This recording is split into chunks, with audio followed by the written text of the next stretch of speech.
Greetings, dear ones. I'm Kryon of Magnetic Service. We are still in this beautiful Himalayan area and enjoying every bit of it.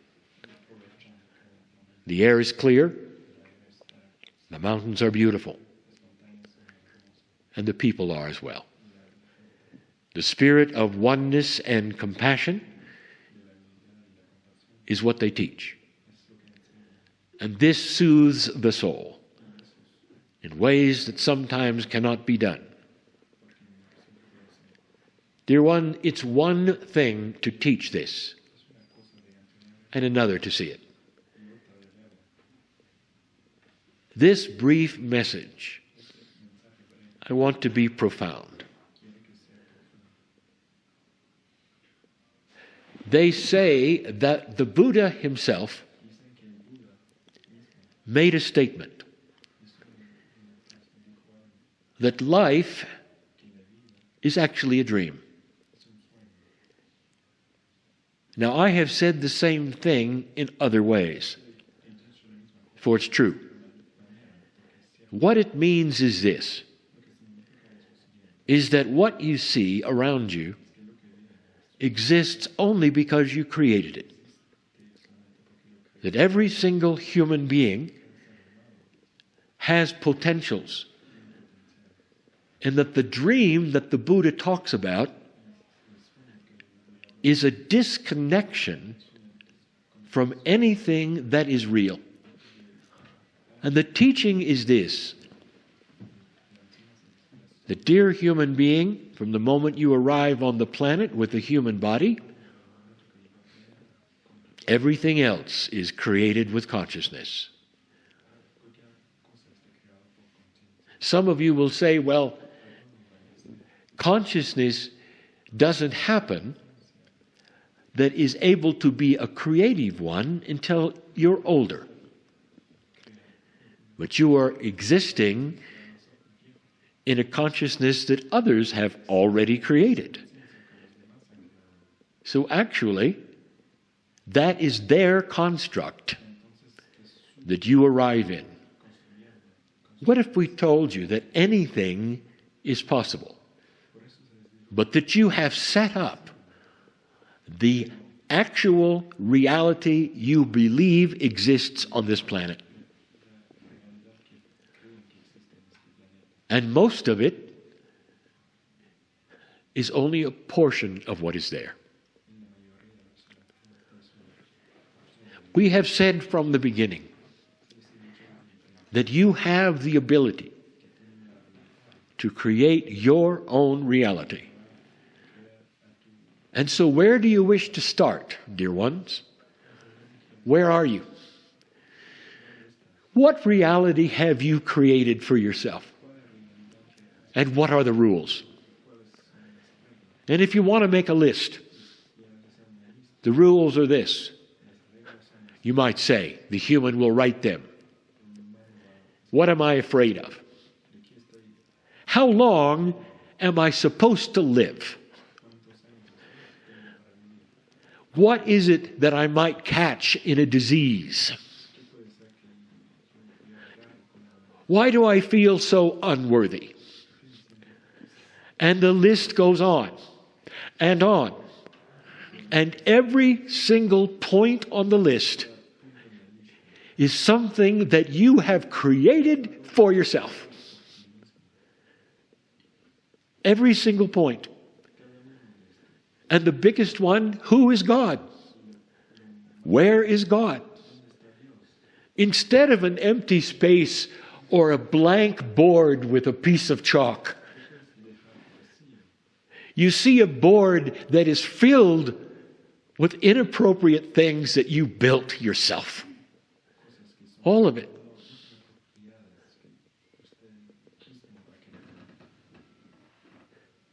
The differences between people, the anger, the disappointment.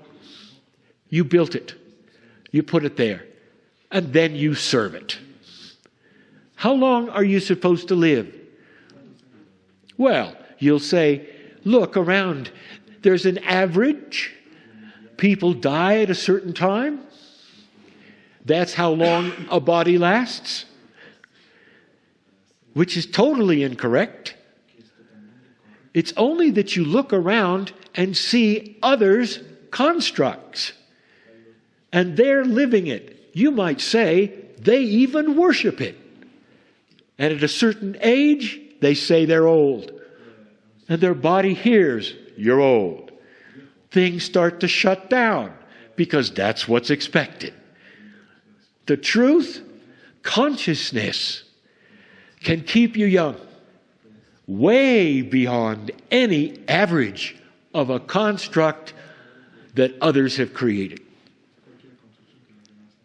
You were born into a construct of spirituality, usually given to you by your parents.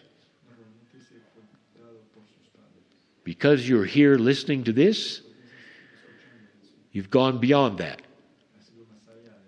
But think about it for a moment.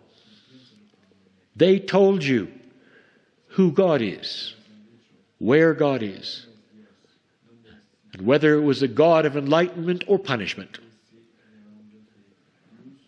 And so many children never look back. And that becomes the thing they worship in all its dysfunction for the rest of their lives. And they teach their children the same thing. What is not taught is the fact that you can be or do anything. Even in cultures, if you're born poor, consciousness will raise above the environment. And there's been so much proof of this. A seeker, one who is an old soul, who is born into a planetary place where they are poor, will rise above it because they will see how. And they will stick out among the rest. And they will show others what is possible, how it can be done. Because an old soul eventually is an ascended master.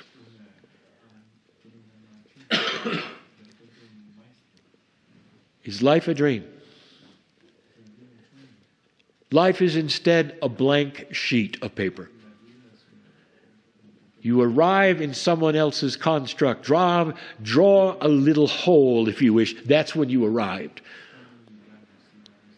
And then when you have a consciousness of your own, you can draw anything you want. And the environment doesn't matter. The country doesn't matter. Consciousness will always rise above situations. And you have seen it over and over in some of the best success stories of a high consciousness individual. Compassion remains the key. Compassion for yourself. Compassion for yourself. And that means you are worthy to be here and look at everyone and see the God inside. But you have to see the God inside you first. That is consciousness. So you have to erase that from your list. You're not worthy. In fact, erase everything from the list. Don't make a list. Just be. Be there with your piece of chalk or your pencil and draw in that which is you. Draw a long life, no disease. Draw health for those around you. Draw a compassionate God that others can see in you when they look at you. Draw joy because you're happy with life. That is the teaching that we give here. And it's not that different than the teaching that is given here by thousands.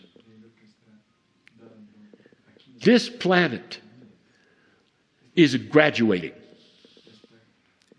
And what they're not necessarily aware of here is that the prayers that they give daily for compassion and peace on earth and for health for all humanity has more power than it ever has.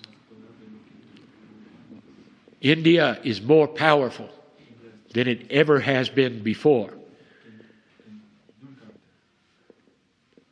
You'll see. Dear ones, we've told you before, there's a great deal of negativity in this planet.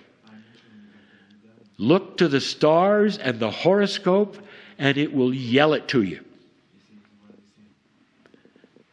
And that's because the darkness knows it's in trouble, and the darkness is losing. And the result is it's making a lot of noise, creating scenarios of great fear, even the fear of another war, in hopes that you will give up and return to the old days where the darkness was in charge and that light had an uphill battle. Mark my words this day, that light has the upper hand and darkness is fighting the battle. But their methods often work. If they can get you to fear, then they take away your enlightenment and the light in you and all that you have. And that's when you'll take your list back and expect to die in a world without hope. Dear ones, this world has a great deal of hope. A lot of hope. Think of these things. And so it is.